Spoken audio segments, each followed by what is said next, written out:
സംസ്ഥാനത്ത് ലഹരി ഉപയോഗം കൂടി വരുന്നതായി എക്സൈസിന്റെ കണക്കുകൾ. പത്തനംതിട്ട ജില്ലയിൽ കഴിഞ്ഞ മാസം മാത്രം ലഹരി ഉപയോഗവുമായി ബന്ധപ്പെട്ട് 41 കേസുകൾ രജിസ്റ്റർ ചെയ്തു.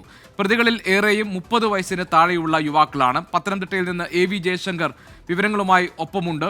ജയശങ്കറെ, പൊതുവിൽ തന്നെ കേരളത്തിലുടനീളം ലഹരിയുടെ ഉപയോഗം കൂടി വരുന്നുണ്ട് എന്നാണ് എക്സൈസിന്റെ കൈവശമുള്ള കണക്കുകൾ കാണിക്കുന്നത്. പത്തനംതിട്ടയിൽ ലഹരി ഉപയോഗവുമായി ബന്ധപ്പെട്ട കേസുകൾ എത്രണ്ണം രജിസ്റ്റർ ചെയ്തിട്ടുണ്ട്? ആ കേസുകളുടെ സ്വഭാവം എന്താണ്?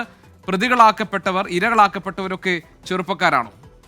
ഗോപികൃഷ്ണൻ, ഈ പത്തനംതിട്ട ജില്ലയിൽ പൊതുവിൽ ഈ ലഹരി ഉപയോഗം, പ്രത്യേകിച്ച് രാസലഹരികളുടെ ഉപയോഗം വൻതോതിൽ വർദ്ധിക്കുന്നുവെന്നാണ് എക്സൈസിന്റെ വിലയിരുത്തൽ. കഴിഞ്ഞ ഒരു മാസത്തിനിടെ 41 കേസുകൾ ഇത്തരത്തിൽ ലഹരി ഉപയോഗവുമായി ബന്ധപ്പെട്ട് മാത്രം എക്സൈസ് രജിസ്റ്റർ ചെയ്തു. ഇതിൽ ഏറ്റവും ആശങ്കപ്പെടുത്തുന്ന കാര്യം, ഈ കേസുകളിൽ പ്രതിയായിരിക്കുന്ന ആളുകളെല്ലാം തന്നെ 30 വയസ്സിലെ താഴെയുള്ള ആളുകളാണ് ഭൂരിപക്ഷം പേരും.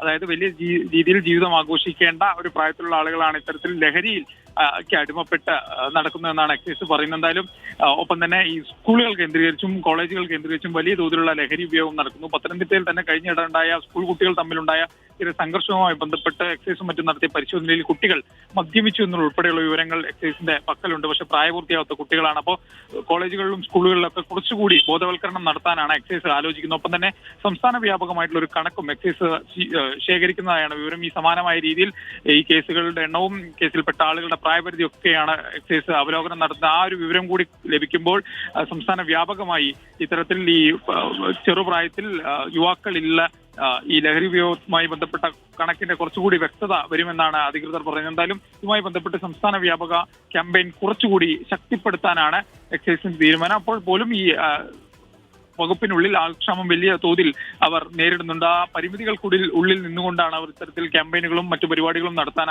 ആലോചിക്കുന്നത്. സർക്കാർ വലിയ തോതിൽ ഈ ലഹരിക്കെതിരെ ക്യാമ്പയിനുകളും മറ്റും നടത്തുന്നതിനിടയിൽ കൂടിയാണ് ഇത്തരത്തിൽ ഈ ലഹരി ഉപയോഗിച്ചുകൊണ്ടുള്ള അതിക്രമങ്ങളും പ്രശ്നങ്ങളും എല്ലാം വർദ്ധിക്കുന്നതെന്ന് ആശങ്കപ്പെടുത്തുന്ന കാര്യം കൂടിയാണ് ഗോപികൃഷ്ണൻ. ശരി, AV ജയശങ്കറാണ് പത്തനംതിട്ടയിൽ നിന്ന് വിവരങ്ങൾ നൽകിയത്.